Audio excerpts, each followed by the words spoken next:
parce que je considère que cette maison, elle n'est pas qu'à moi, elle est aussi à elle. Et On finira par croire qu'on est ensemble.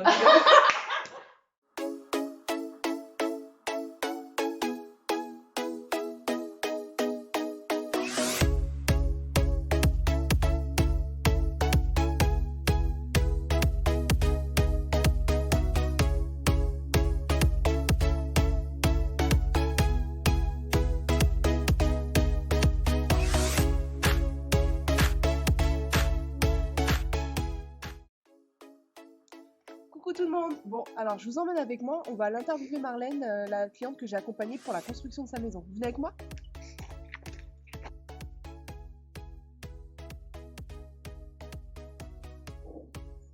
Coucou tout le monde, bienvenue chez moi. Bonjour à tous. Bon, alors voilà, on commence l'interview avec Marlène. Donc c'est la cliente que j'ai accompagnée dans le cadre de sa construction de maison. Donc on est actuellement chez elle.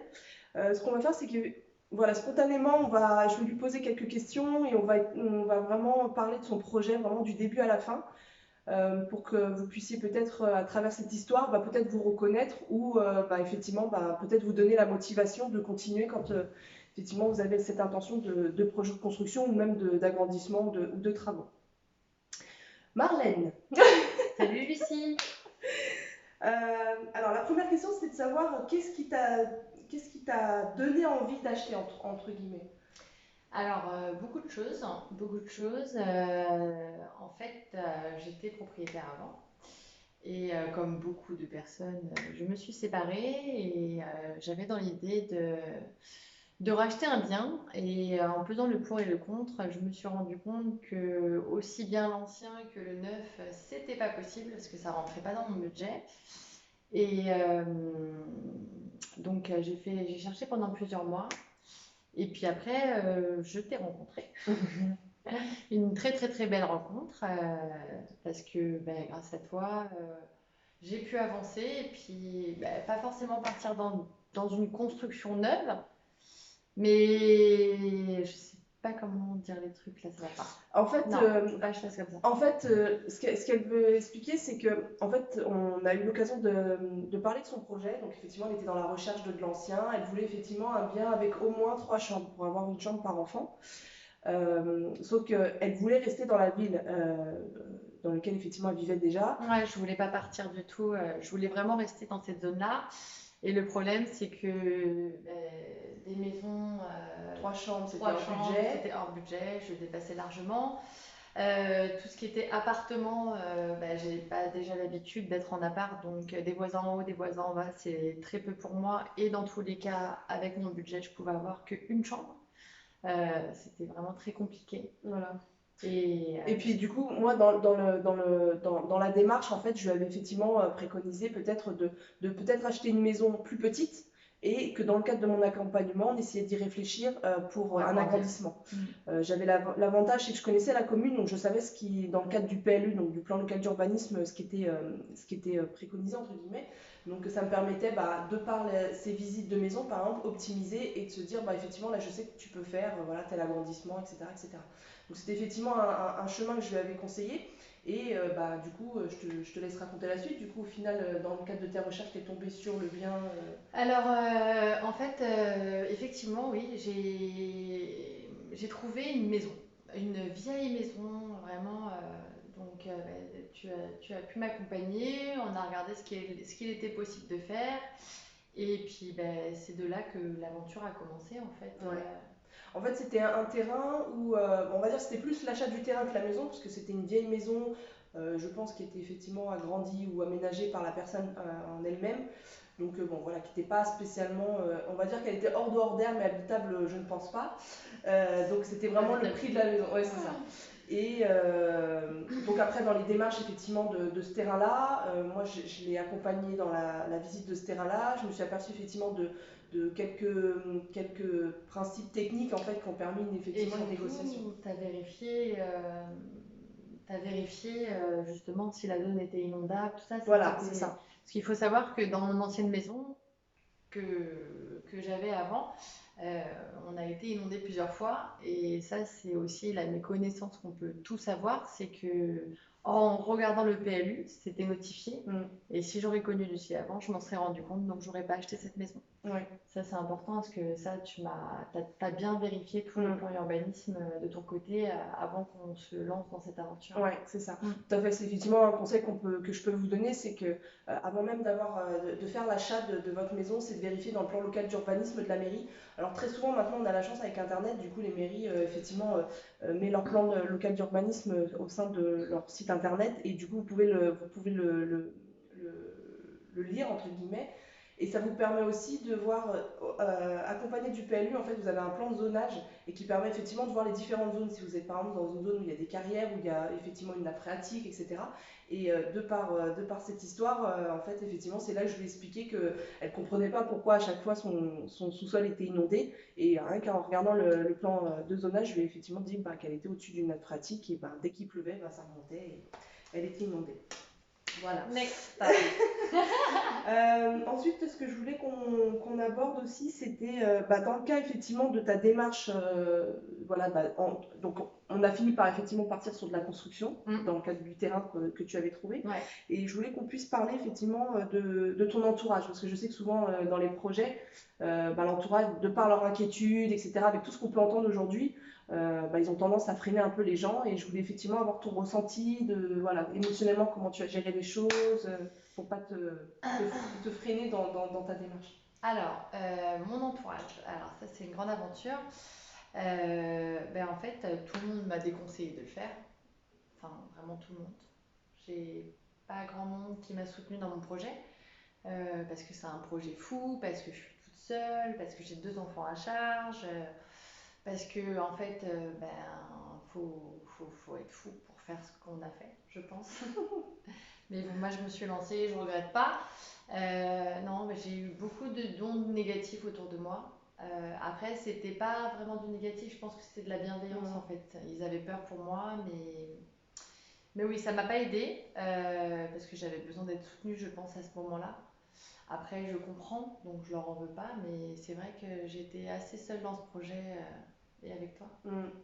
Oui, c'est ça un peu l'avantage aussi que vous pouvez avoir quand vous faites appel à un maître d'œuvre. En fait, ça permet d'épauler la personne, de la rassurer à chaque questionnement, de vraiment l'accompagner et de ne pas la laisser seule. C'est un peu le but que moi je cherche dans le cadre de mes travaux. C'est vraiment d'accompagner le client et qu'à chaque inquiétude, en fait, je puisse y répondre pour que vraiment il puisse vivre son projet pleinement et que ça crée vraiment une aventure et pas un cauchemar, quoi. Donc c'est un peu on va dire la petite chose qui me démarque des autres. Ouais, c'est surtout qu'on m'a beaucoup dit mais tu peux pas, tu t'en sortiras jamais toute seule, les constructions c'est dingue, mais tu vas voir, il va t'arriver que des bricoles. Enfin, après, vraiment, je regrette pas de t'avoir fait confiance parce que je vois que. En fait, je me suis occupée de rien, faut le savoir, hein. C'est que par rapport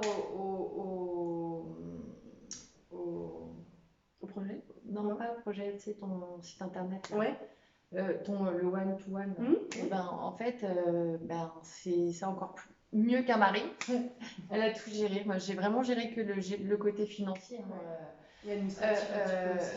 Mais vraiment, elle a tout géré. J'ai vraiment eu aucun souci à me faire. Enfin, c'est vraiment je regretterai jamais de m'être lancée dans ce projet-là, tu vois.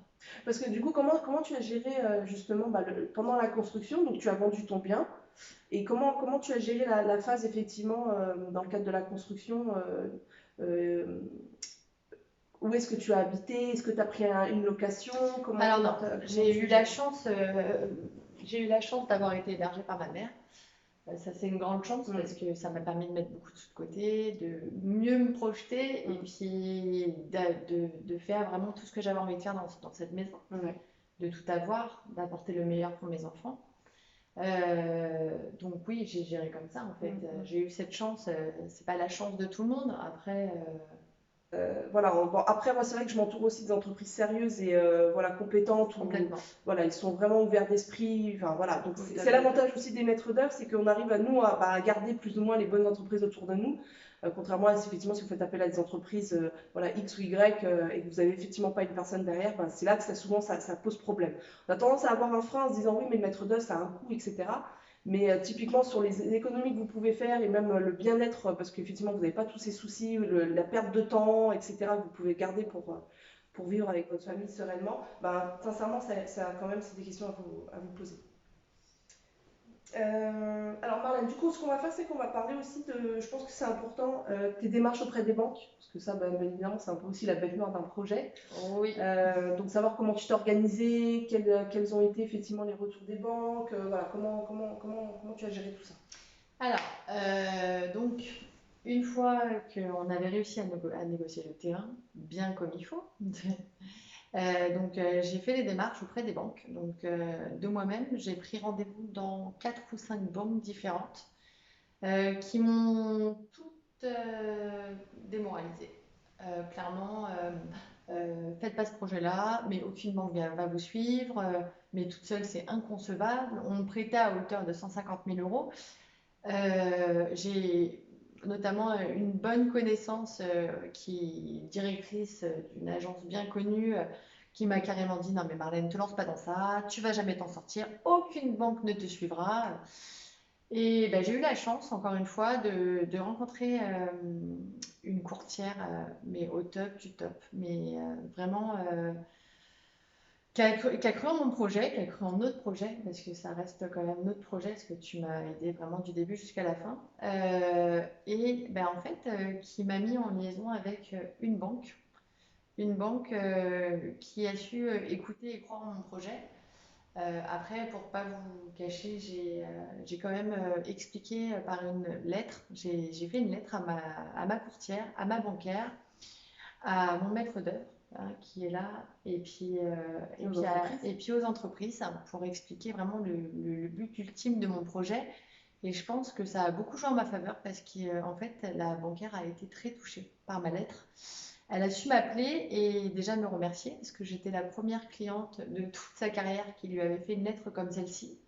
Et suite à ça, en fait, elle a suivi mon projet.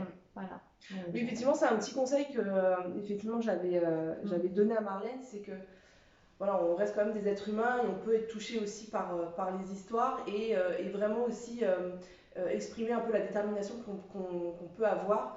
Et de par ces lettres-là, en fait, ça a vraiment touché même l'entrepreneur. Je me souviens, c'est moi qui lui ai remis la lettre de Marlène. Et quand il a lu, il me dit, mais c'est incroyable. Il me dit, on m'a jamais fait ça. Il me dit, mais 10 000 fois oui, je l'accompagne et je ferai le maximum pour vraiment l'aider, même du côté financier, de voilà, faire les choses quand même correctement.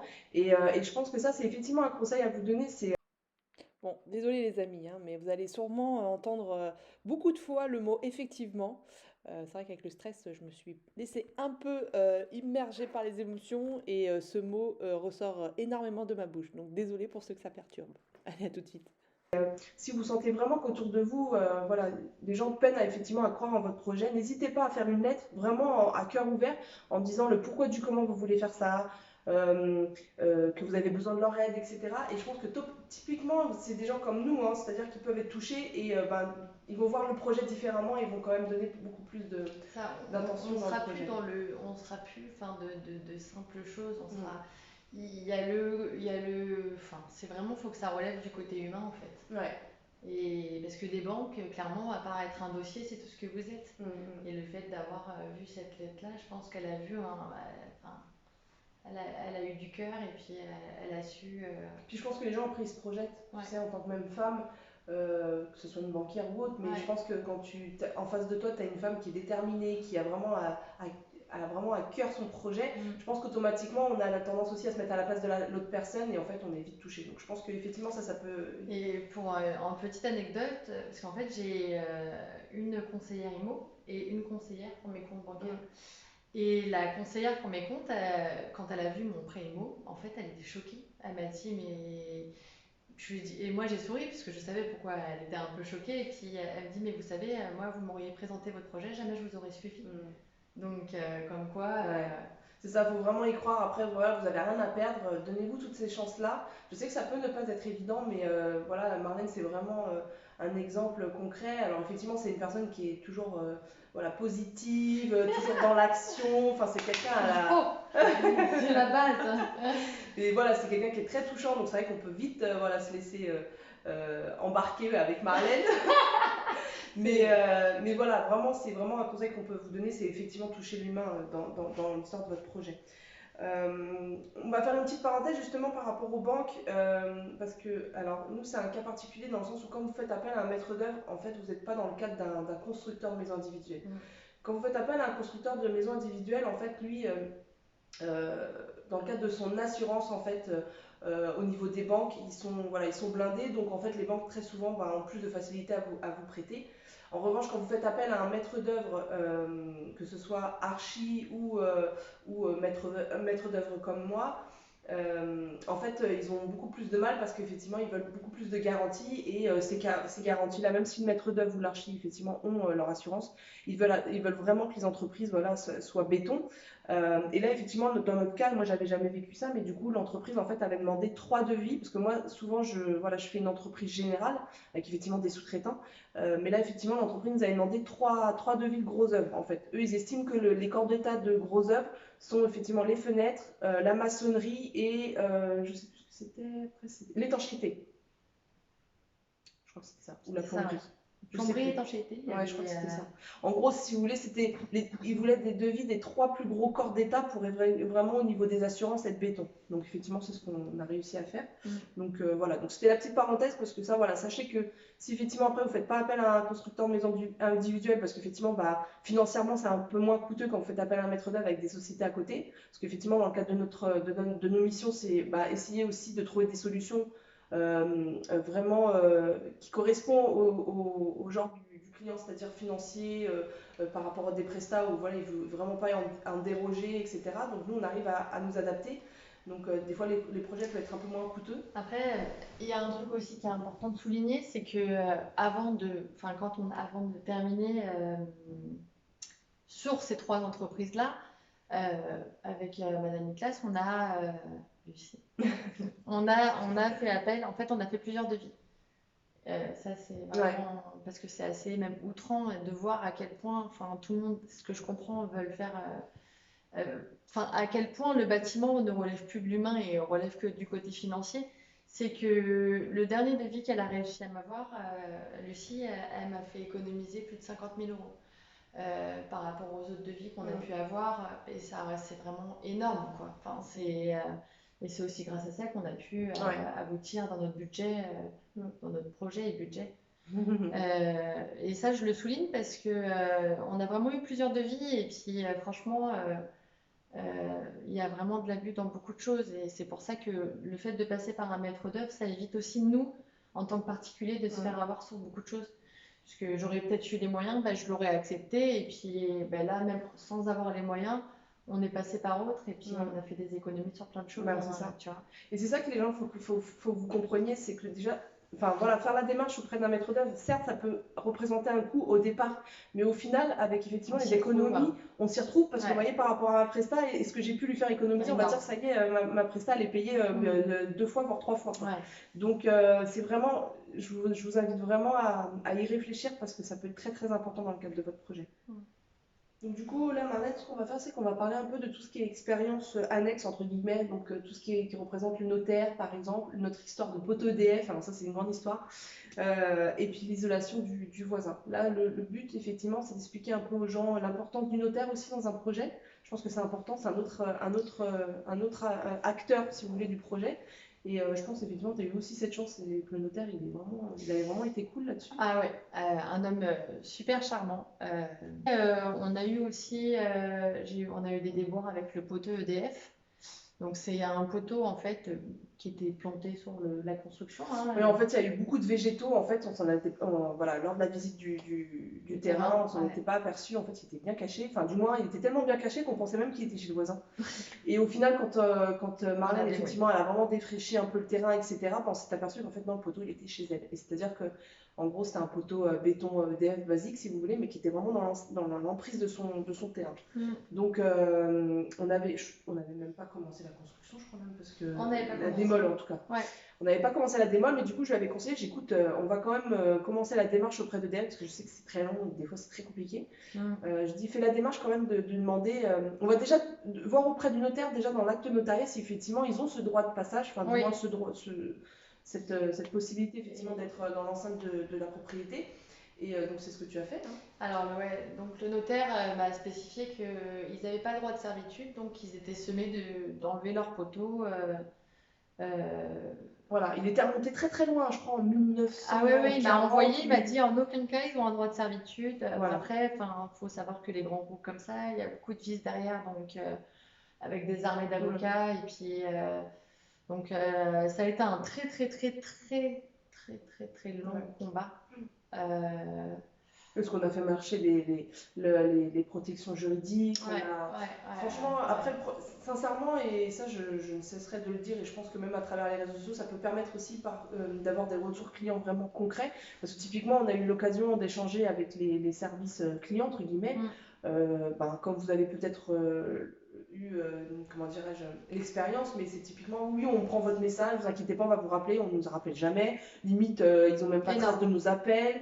Enfin, vraiment, ça a Et été. encore une fois, je souligne, tu vois, t'aurais pas été là, ben, le poteau il serait encore là en fait. Ouais, ouais. Parce Parce que qu'on t'as a fait vraiment marcher pas tes lâché. relations, Ouais. franchement, si c'est pas toutes les semaines qu'on les appelait, c'était vraiment. Bon, limite, je voulais prendre quelqu'un pour le cisailler. Donc, Oui, non, après, c'est vrai que bon, là, en plus, on n'avait pas de bol. C'était vraiment pile poil à un endroit où, effectivement, alors, elle voulait elle souhaitait effectivement y garer une voiture. Donc, c'était vraiment. Voilà. C'est pas de bol. On avait de l'enrobé à faire. Donc, on s'est dit un poteau en plein milieu. Enfin, vraiment, ça le fait pas. ouais. Alors effectivement, en tant que maître d'œuvre, on n'est pas magicien non plus, donc bon, voilà. Après, à un moment donné, j'étais un peu limitée et en fait, on a fait marcher nos relations, c'est-à-dire que voilà, concrètement, on en a parlé autour de nous. T'as fait des messages aussi au niveau de tes réseaux sociaux, Ouais. de savoir si effectivement il y avait des gens qui connaissaient, etc., etc. Et en fait, on a réussi à trouver par différents intermédiaires et en fait, on a réussi, mais c'était pas, enfin. Voilà, c'était un long combat parce que malheureusement aujourd'hui, si on n'a pas la possibilité de connaître des gens qui travaillent dans tel ou Bien tel sûr. service, etc. Typiquement, effectivement, je pense que le poteau, il y serait encore, Ouais. malgré toutes les démarches qu'on a faites, les courriers, enfin voilà. Donc là, faut pas hésiter à le faire. Ça. Elle m'a fait économiser des sous parce que ils voulaient bien retirer le poteau, mais sous compensation financière. Voilà. Donc c'est un comble quand même. Ouais, c'est ça. C'est pour ça qu'il y a plein de vices dans les constructions. C'est vraiment. Ouais, malheureusement. Ouais. C'est vrai que même de par mes réseaux sociaux, j'essaie vraiment de communiquer sur différents sujets pour vraiment vous donner les Mettre en clés garde. et puis voilà, vous mettre en garde pour vous éviter effectivement toutes ces dépenses qui sont parfois pas nécessaires. Et du coup, je voulais revenir aussi sur l'expérience de ton voisin, parce qu'en fait, je ne sais pas si vous l'avez vu, mais j'aurai l'occasion sûrement de vous le montrer.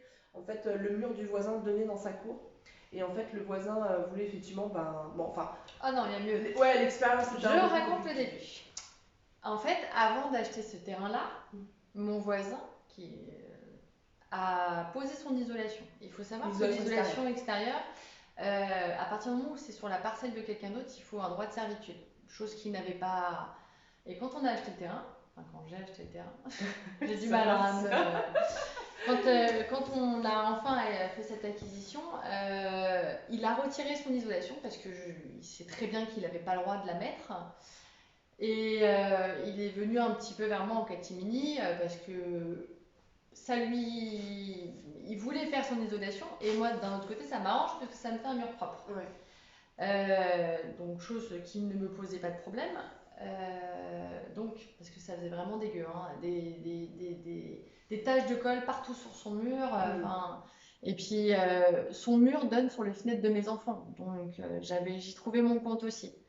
Donc on a encore une fois contacté le notaire qui nous a dit qu'il fallait rédiger un acte notarial pour qu'il ait un droit d'accès sur votre terrain, donc que je lui donnais à titre, sous compensation financière ou à titre gratuit, ce droit-là. Donc chose que j'ai faite, mais sous réserve de rédaction de cet acte-là. Comme ça, si moi, par exemple, je vends et qu'il ne s'entend pas avec les nouveaux propriétaires, les propriétaires ne pourront pas lui faire enlever. Donc, c'est vraiment pour lui en plus. Hein. Donc, parce qu'effectivement, c'est ce que je vais inviter à faire parce que très souvent, les problèmes avec les voisins, c'est lié souvent à ça parce que je me dis là, si tu mets l'isolation, c'est-à-dire qu'en fait, ça en déborde de son mur. Donc, dans le cadre de même, comme ça, c'est l'endroit de sa cour, je me suis dit, on ne sait jamais. Tu recules avec ta voiture, tu arraches un bout de son isolation, ça risque d'être compliqué, ça va être une guerre sans nom. À partir du moment où lui, il a un droit de servitude, que c'est bien acté et que voilà, vous êtes en bonne et due forme, il n'y a plus de problème. Aussi bien pour lui que pour moi. Voilà. Donc après, bon, ça s'élevait. En plus, c'était pas très cher au final, parce que le notaire, c'était quoi? C'était 150 €. Voilà. Le voisin devait donner 150 € au notaire pour qu'il rédige effectivement un droit de servitude, pour qu'il puisse effectivement faire son isolation. Donc voilà. Mais c'est des démarches, effectivement, voilà, faut que vous vous posiez des questions et de vous dire est-ce qu'il a le droit, est-ce qu'il n'a pas le droit. Vous appelez votre notaire, il sera capable de vous le dire. Et après, c'est de faire les démarches derrière, quoi. Les notaires, en plus, ils sont très réactifs. Hein. Ils Ouais. répondent vraiment. Moi, il m'a toujours répondu Oui, c'est vrai qu'il dans a les été- 48 heures sur Ouais. tout. Ouais. Non, ne c'est vrai que serait-ce là-dessus, enfin voilà, c'est un partenaire de projet, que ce soit dans la construction ou même dans un projet existant. Ils Mais sont faut pas que là pour vous prendre vos 10 000 ou 20 000 €. Hein. Voilà, bah, surtout qu'en règle générale, c'est pas la totalité, ça C'est leur pour vient ça, pas. non, mais donc, parce que les gens, ils pensent que... ouais, bien sûr. Et puis vraiment, il m'a répondu à chaque fois et sans me demander de compensation financière. Ouais, hein. ouais. Donc, Non, c'est vrai que il était vraiment adorable. cool là-dessus. Je voulais qu'on parle également pour finir, effectivement, pour rebondir un peu sur toutes ces démarches, vraiment pour que les choses soient claires, propres, etc. C'était aussi sur l'accès de la rue, parce que c'est une rue à sens unique. Beaucoup de voitures qui se garent sur les trottoirs, donc on s'était dit, même lors de la construction, ça risquait d'être très très compliqué avec les voisins. Donc en fait, même ça, dans ce cas-là, normalement, votre maître d'œuvre ou effectivement même voir l'entreprise, normalement c'est à l'entreprise aussi de faire la démarche, c'est demander un arrêté auprès de la mairie pour effectivement même prévenir les voisins et dire que voilà, de telle date à telle date, il va y avoir des travaux. Donc après, à eux, c'est de leur responsabilité s'ils laissent la voiture. S'il se passe quoi que ce soit, en fait, c'est eux les responsables. Donc ça, il ne faut pas hésiter effectivement de vous rapprocher de vos services mairie pour vous en assurer. C'est vrai que moi j'avais pris effectivement l'initiative de temps en temps de prévenir les voisins, mais on avait aussi le conducteur de travaux de l'entreprise qui voilà très régulièrement allait voir les voisins, frapper chez eux pour dire voilà on va intervenir telle date à telle date. On leur avait mis des mots dans les boîtes aux lettres, on les avait avertis, on était partis les voir. Nous on avait fait les choses bien parce qu'après on s'était dit bon les gens ils vont travailler le matin s'ils sont coincés par un camion, enfin c'était c'est compliqué. Hein. Ouais. Donc ça c'est voilà, c'était une petite parenthèse. Mais j'ai une autre petite parenthèse, c'est que avant que nous on se mette sur ce terrain-là, l'ancien propriétaire, il avait eu 3 propositions pour la construction. Ouais. Donc il y a eu 3 tentatives et je pense aussi que c'est un manque de communication aussi. En fait, il y a le dernier qui avait fait la proposition. Le compromis de vente. Il avait trouvé le constructeur, tout ça. Et en fait, à la fin, tout était tombé à l'eau parce que le constructeur, il réclamait plus de sous à cause du droit d'accès. C'est ça. Parce qu'ils se sont rendus compte qu'avec les camions, tout ça, et en fait, c'était plus compliqué qu'ils ne le pensaient. Et puis, donc, le projet de ce couple-là, parce que c'était un couple et pas une personne seule, est tombé à l'eau. Parce que tout avait été mal étudié en fait. Donc, parce que ça a été un peu compliqué, le propriétaire il a eu du mal à lâcher son terrain. Parce que... Ça faisait combien de temps? Ça faisait 10 ans qu'il était en vente. Il en avait marre parce qu'en fait, à chaque fois on lui faisait des propositions et les gens ils allaient pas au bout. Donc il a vu une petite nana arriver, il a dit non mais en fait elle va où elle Donc du coup là on va passer au sujet. Je pense que il y avait quelques points que je voulais aborder pour vraiment aussi vous donner les clés d'un projet vraiment en toute sérénité entre guillemets. C'était effectivement tout ce qui était suivi de chantier et suivi de finition auprès des entreprises. C'est vraiment un point qu'il ne faut pas laisser passer. Donc effectivement, ça, si vous faites la démarche de suivre vos chantiers tout seul, c'est vraiment d'être derrière les entreprises, leur montrer que voilà, vous êtes là. On a la chance aujourd'hui avec Internet de comprendre un peu comment se pose un carrelage, comment il se vérifie, etc. Parce qu'une fois que c'est posé, c'est compliqué. Donc bon, ça après, dans le cadre de notre mission, nous, c'est ce qu'on fait, entre guillemets, on vérifie tout ça. Mais ce que je voulais aborder avec vous, c'était surtout dans le cadre de réception, parce que très, très souvent, que ce soit auprès des entreprises ou même des constructeurs individuels, etc., ils ont tendance aussi à vous pousser à faire les choses rapidement. Mais il faut que vous sachiez que si la réception n'est pas faite correctement, en fait, c'est de par cette date-là de la réception en fait, que démarre votre garantie décennale ou biennale en fonction des équipements auprès des entreprises.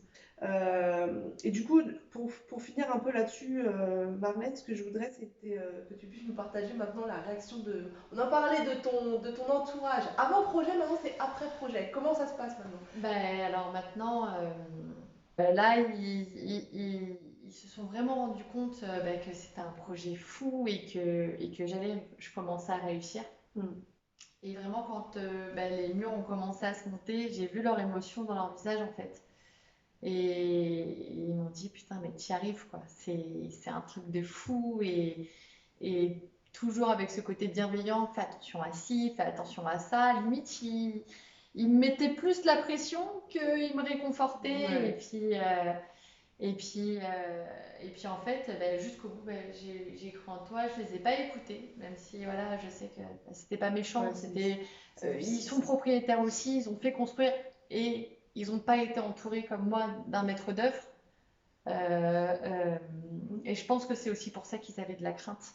Parce que Ils sont passés par ah ouais, ils une ont grosse vécu, galère. Ouais. ne serait-ce que ma sœur qui a fait construire, son promoteur s'est complètement cassé la gueule juste après. Mm. Il a arnaqué beaucoup, beaucoup, beaucoup de gens. Donc ça a été la dernière maison où elle a eu de la chance en fait. Et de dire ça, c'est quand même triste parce que c'est pas, on n'achète pas un bonbon ou un vêtement, on achète, c'est le projet d'une vie Ouais. quoi. Et voilà, donc c'est pour ça que je leur en veux pas et aujourd'hui c'est les plus heureux pour moi. Mm. Enfin, je vois, ils sont tous fiers et ça c'est ma meilleure des récompenses en Ouais. fait. Bah, c'est surtout, oui, je pense à la hauteur du projet de se dire, voilà, une femme seule avec 2 enfants, que tu arrives à t'assumer, que tu as ta C'est propre ça, maison. et Enfin, puis c'est pas. Enfin, moi, ce que je voulais effectivement évoquer à travers ce avant et ce après, c'est que bah, typiquement, c'est ces expériences-là en fait qui des fois bah, freinent des gens dans leurs projets. parce que l'être humain a peur. Bah oui, c'est ça. En fait, il y a tellement de. Enfin, ne serait-ce que tu regardes Julien Courbet, t'es mort dans le film. Non, mais c'est un truc de fou. T'as tellement de profiteurs, t'as Ouais. tellement. C'est rare sont les gens, en fait, qui vont t'accompagner dans ton projet sans. Enfin, bien sûr, on y trouve tous notre compte. Tu vois ce que je veux dire? C'est que tu te fasses ton billet. C'est tout à fait normal. J'y trouve mon compte, tu y trouves ton compte. Mais t'as quand même ce côté humain. Tandis que la plupart des gens, c'est que par intérêt, c'est que. Bah, c'est un monde d'argent, donc automatiquement, des fois, il y en a, ils se laissent un peu berner. Et... Ouais, mais le problème, c'est que en fait, c'est pour ça qu'il y a autant de gens méfiants et Ouais. que plus personne fait confiance à plus personne, en fait. Ouais, c'est ça. C'est. Non, mais voilà, après, c'est vrai que moi, je combats un peu tout ça, et de part aussi, là, bah, aujourd'hui, effectivement, on a les réseaux sociaux, et je me suis vraiment donné cette ambition d'essayer de donner un maximum d'informations aux personnes, parce que bon, après, bien évidemment, c'est pas donné aussi à tout le monde de faire appel à un maître d'œuvre, mais voilà, qu'à travers même des services en ligne que j'ai développés, parce que je voulais donner la possibilité à des gens qui avaient peut-être un peu de moyens, mais d'avoir au moins un accompagnement et vraiment la possibilité d'être guidé à travers des projets, parce qu'il y a beaucoup de choses qu'il faut. Ben voilà, on peut le savoir à travers des recherches internet, mais il y a beaucoup de choses aussi, des vices que moi aussi je peux connaître, parce qu'effectivement, ben, je côtoie beaucoup d'entrepreneurs. On en a eu, hein. Mais c'est aussi de comprendre les difficultés de l'entreprise et de le faire comprendre aussi aux clients, parce que très souvent, on a toujours tendance à se focaliser un peu sur notre propre intérêt, on est un peu individualiste là-dessus, ce que je peux entendre. Mais moi, c'est vrai que j'essaye, comme je suis un peu au milieu de tout le monde, j'essaye effectivement à travers les différents langages, et ben, d'essayer voilà, de faire quelque chose de cool, en fait, et d'être compréhensible, en fait, dans ces démarches-là. Mais dans ce que tu dis, c'est vrai. Parce que en fait, plein de fois, alors moi, je suis vraiment folle. Mais déjà, pour avoir fait construire toute seule, je suis folle. Mais comment dire, mais Lucie, elle a su me rattraper quand vraiment je décollais trop de la terre, en fait. Mm. Chaque chose en son temps, la priorité c'était d'avoir cette maison. Et tout ce qui s'en est suivi, eh ben, on y a vraiment été doucement. Et puis vraiment, tu sais, de rester dans mon budget surtout. Mm. Elle a su me cadrer à ce niveau-là parce que tu sais comment je suis. Mm. Enfin, tu as appris à me connaître par le biais de cette construction. Et je le remercie parce que en fait, j'ai su voir où étaient mes priorités. Ouais, je pense que Hein. c'est ça, les gens Ouais. ils ont du mal à. Moi, c'est vrai qu'en plus, cette vision à long terme. C'est-à-dire Ouais. que des fois, je vais dire aux gens, bah, effectivement, priorisez peut-être pas ça, parce que ça ne nous empêchera pas de le faire plus Bien tard. sûr. Par contre, faites ça peut-être avant, parce que vous avez telle ou telle difficulté que vous pouvez avoir après. Enfin, voilà, j'essaye vraiment à long terme d'essayer de par les économies, en fait, d'essayer d'optimiser un Puis peu de les te rendre choses. compte. Ouais. De te rendre compte parce qu'en fait, on a l'impression que tout est simple, on veut ci, on veut ça, mais en fait, tout a un coût. Et puis voilà, on en revient aux priorités, tu vois. Et ben, de se baser sur ces priorités, et ben, on arrive à atteindre notre Ouais, c'est objectif ça. sans Sans déborder porter, sur les côtés, quoi. Ouais, c'est ça. Et puis aujourd'hui, je me retrouve avec une maison finie. Je ne serais pas passée par toi. Je pense qu'aucun promoteur aurait accepté de suivre mon projet. C'est par ta force et ta détermination, en fait, qu'on a arrivé à faire quelque chose de super, quoi, en fait. Tu vois? Et tu en parlant un peu de prix, est-ce que ça t'embête pas qu'on parle un peu de prix justement pour essayer de donner une enveloppe un peu globale aux personnes pour qu'ils puissent un peu même à travers peut-être la hauteur de ton salaire, alors peut-être pas ton salaire vraiment pile poil, mais tu sais, que les gens ils puissent après Ben, tu vois, non, mais après, se retrouver dans... je suis très transparente par rapport à ça. Mm. Et j'ai tenu mes comptes. J'ai tenu mes comptes à peu près. Si. Oui. Déjà, en termes de travaux, on est à peu près sur une enveloppe, on va dire, de 130 000 euros. À peu Voilà, près. 130 000 euros. Sans compter le terrain. Alors, le terrain à la base était affiché à 135 000 euros. Donc, voilà. Donc, il voulait 135 000 euros. Il estimait que son terrain valait 135 000 euros. Donc, Lucie l'a baissé de plus de 25 000 euros. Ouais. Voilà, après, c'était une agence qui l'affichait, donc il y a eu les frais d'agence de 5 000 euros. Ils ont baissé aussi leur com pour que je puisse acquérir ce terrain-là aussi. Donc, on est sur un terrain à 115 000 euros, frais d'agence inclus. 130 000 euros de construction. Donc ça revient à 145 000. Voilà, ça c'est ce que j'ai pu emprunter. 245 000. Voilà. Donc, après, tu as eu ta dépense aussi avec EDF, parce qu'en fait, l'ancienne maison, entre guillemets, en fait, était en aérien. Voilà. Sauf que dans le cadre de la construction neuve, en fait, automatiquement, en fait, souvent, EDF demande à passer en souterrain. Donc là, en fait, effectivement, tu as eu cette dépense pour le tableau. Alors, en fait, un truc important de savoir, c'est qu'ils vous disent que quand vous voulez acheter un terrain qui est viabilisé, vous pensez faire des économies. À savoir que vous ferez des économies sur rien. Si, peut-être sur la distance entre le trottoir et la maison où elle va être située. Mais nous, on pensait on pensait pas que ça allait nous coûter aussi cher. Parce que, par exemple, pour le raccordement d'électricité, ce qu'ils ont su me dire, parce qu'on avait tout sur le terrain.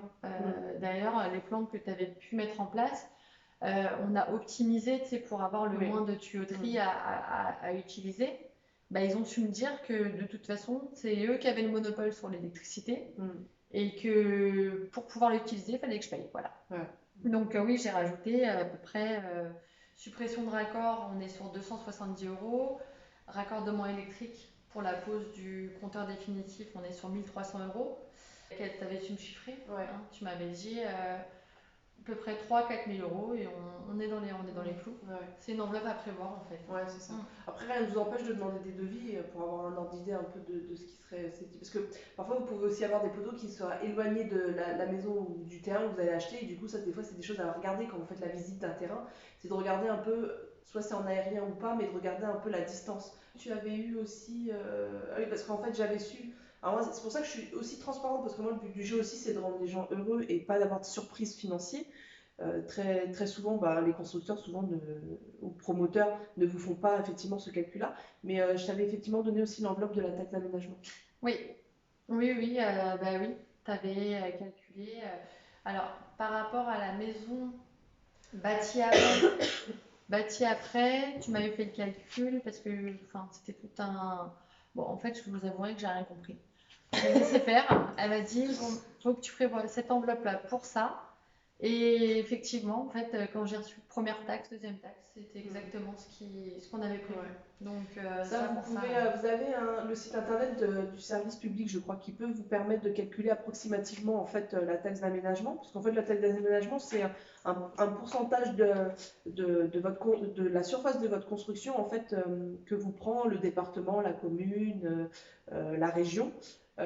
Alors l'avantage que vous pouvez avoir, c'est aussi quand vous faites l'achat d'une maison ancienne, à agrandir ou un terrain, vous pouvez faire la demande d'un certificat d'urbanisme. Vous pouvez même l'inclure dans votre promesse de vente, enfin dans votre compromis, où vous pouvez effectivement mettre en clause suspensive comme quoi c'est sous réserve d'avoir l'acceptation du certificat, où effectivement, par exemple, si vous faites une construction, dans le cadre de ce projet-là, en fait, vous l'exposez auprès de la mairie en demandant le certificat, vous expliquez, voilà, vous voulez faire une maison à peu près de cette forme-là, etc.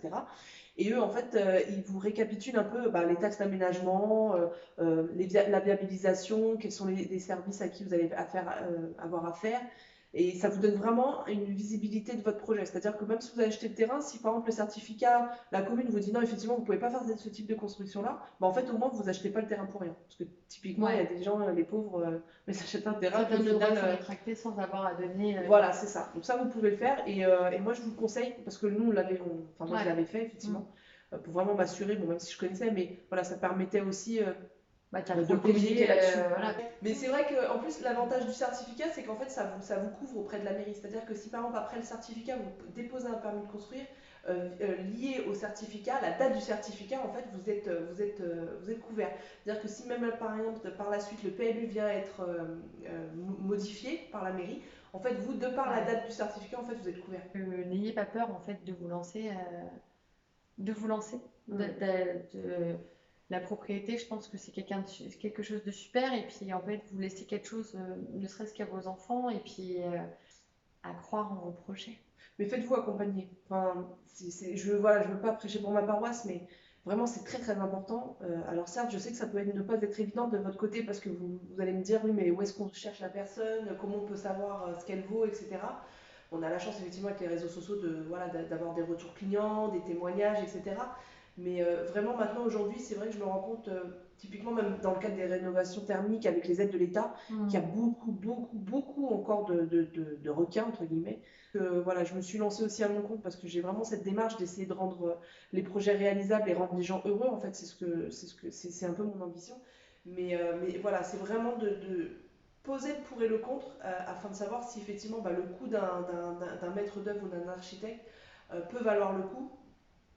Voilà, moi c'est vrai que de par cette interview-là, c'était vraiment pour vous donner aussi le côté humain, l'envers du décor en fait d'un projet. Moi je suis pas là pour dire vendre du rêve, moi je suis là pour vendre de la réalité.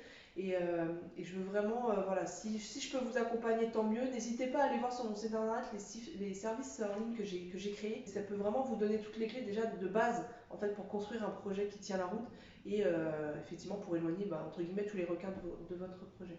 En tout cas, merci à toi, Marlène. Merci à toi. Merci pour tout. En fait, toute une vie en fait ne suffirait pas pour te dire merci. Je sais, elle me le dit assez souvent tous les jours. Franchement, je suis. Bon les amis, petit moment d'émotion, âme sensible s'abstenir. Émue parce qu'en fait, t'es pas qu'un maître d'œuvre. En fait. Je dis, faites-vous accompagner, effectivement. C'est quelque chose aussi qu'il faut souligner parce qu'en fait, sans toi, j'aurais jamais pu en fait faire cette maison, faire pour moi et mes enfants et puis. Voilà, en tout cas, on se bat pour ça. Voilà, c'est pour rendre les gens heureux. En fait, voilà, c'est vraiment. Merci. Voilà, des mots de bonheur et des remerciements comme ça, c'est le plus beau cadeau du monde. Franchement, je pense, c'est le cadeau d'une vie et puis et même mes enfants, ils t'en remercient, ma famille t'en remercie et puis vraiment, on te remercie tous et puis t'es vraiment quelqu'un de super, Lucie. Cadeau. Bon voilà, sur ces petits moments sympas. En tout cas, j'espère que cette interview vous aura aidé et vous aura effectivement aussi motivé dans vos démarches. En tout cas, je suis là pour répondre à vos questions. N'hésitez pas à me contacter à travers LM Projet. Je vous mettrai tous les éléments en description et puis voilà, je reste à votre disposition. Merci beaucoup Marlène. De rien, merci. À très vite. Pour une nouvelle construction. Ouais, de l'aventure. Allez, à bientôt.